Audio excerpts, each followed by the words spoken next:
আসসালামু আলাইকুম। আজকে আমরা তৈরি করব ঝটপট বিরিয়ানি বা মোরগ পোলাও বলা যায় এটাকে।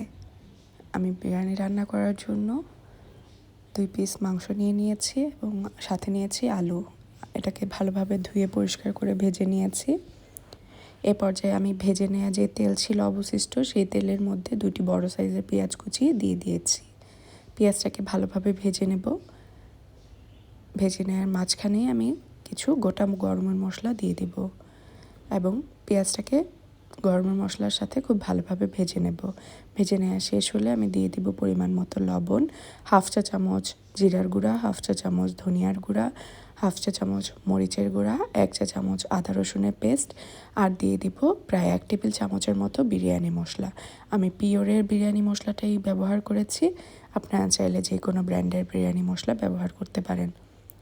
মশলাটাকে আমি কষিয়ে নেব। কষিয়ে নেওয়া শেষ হলে আমি এখানে প্রায় 2 কাপ পরিমাণ জাল করে নেওয়া লিকুইড মিল্ক দিয়ে দিব। দিয়ে মাংসটা এবং আলু খুব ভালোভাবে মশলার সাথে কষিয়ে নেব। কষিয়ে নেওয়া শেষ হলে প্রায় 2 কাপ পরিমাণ পানি দিয়ে দেব মাংসটা সিদ্ধ হওয়ার জন্য। মাংসটা যখন সিদ্ধ হয়ে যাবে তখন আমি মাংস এবং আলুগুলোকে তুলে রাখবো এবং সেই অবশিষ্ট মশলায় চালগুলোকে দিয়ে ভালোভাবে কষিয়ে নেব। আমি এখানে 1.5 কাপ চাল ব্যবহার করেছি, তাই এখানে আমি 1.5 কাপ পরিমাণ পানি এবং লিকুইড মিল্ক ব্যবহার করেছি। 1.5 কাপ পরিমাণ পানি এবং 1.5 কাপ পরিমাণ লিকুইড মিল্ক একসাথে নিয়ে আমি এটাকে ফুটন্ত গরম করে নিয়েছি এবং চালটা যখন কষানো হয়ে গিয়েছে তখন আমি পানিটাকে দিয়ে দিয়েছি। দিয়ে পানিটা আর চালটা যখন সমান পরিমাণে হয়ে যাবে তখন আমি একটি ঢাকনার সাহায্যে ঢেকে দেব। মাঝখানে আমি কয়েকবার নেড়ে চেড়ে দিয়েছি।